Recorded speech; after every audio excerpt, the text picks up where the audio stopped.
میرے نبی صلی اللہ تعالیٰ علیہ وسلم کا یہ نور پاک پشتوں پاک رحموں میں کس طرح منتقل ہوا؟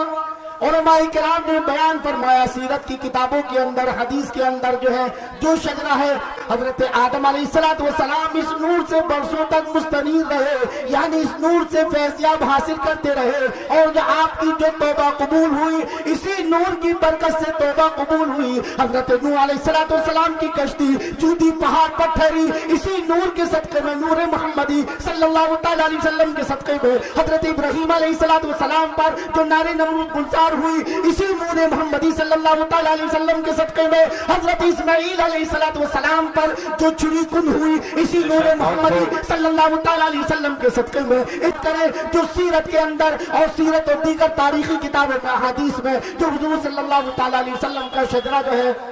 حضرت آدم کے بیٹے شیش،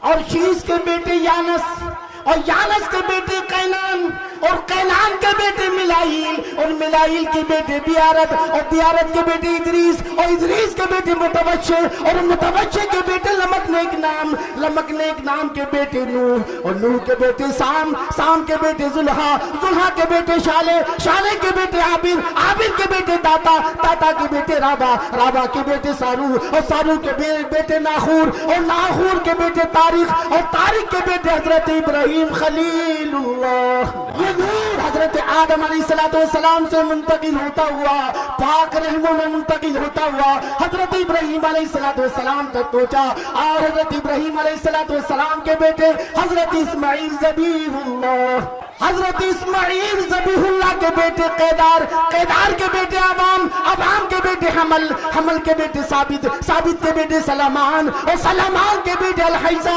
الحیزہ کے بیٹے الیسا، الیسا کے بیٹے عود، اور عود کے بیٹے عبا، عبا کے بیٹے عدنان، عدنان کے بیٹے معد، معد کے بیٹے نزار، اور نزار کے بیٹے مدر، اور مدر کے بیٹے الیاس، اور الیاس کے بیٹے مدرکہ، مدرکہ کے بیٹے خزیمہ، اور خزیمہ کے بیٹے کنانہ، کنانہ کے بیٹے نظر، نظر کے بیٹے مالک، مالک کے بیٹے فہر، اور فہر کے بیٹے غالب، غالب کے بیٹے لوئی، لوئی کے بیٹے کعب، کعب کے بیٹے مرہ، اور مرہ کے بیٹے کلاب، کلاب کے بیٹے قصی، قصی کے بیٹے عبد مناف، اور عبد مناف کے بیٹے ہاشم، اور ہاشم کے بیٹے عبد المطلب، اور عبد المطلب کے بیٹے حضرت عبداللہ، اور حضرت عبداللہ کے بیٹے ہمارے پیارے آقا صلی اللہ تعالیٰ علیہ وسلم، یاسین طٰہٰ، آمنہ کی چاند، آمنہ کے لال، حضرت عبداللہ کے بیٹے محمد الرسول اللہ صلی اللہ تعالیٰ علیہ وسلم۔ یہ نور اس طرح سے پاک رحموں اور پاک پشتوں میں منتقل ہوتا ہوا 12 ربیع الاول کو دنیا میں تشریف لائے۔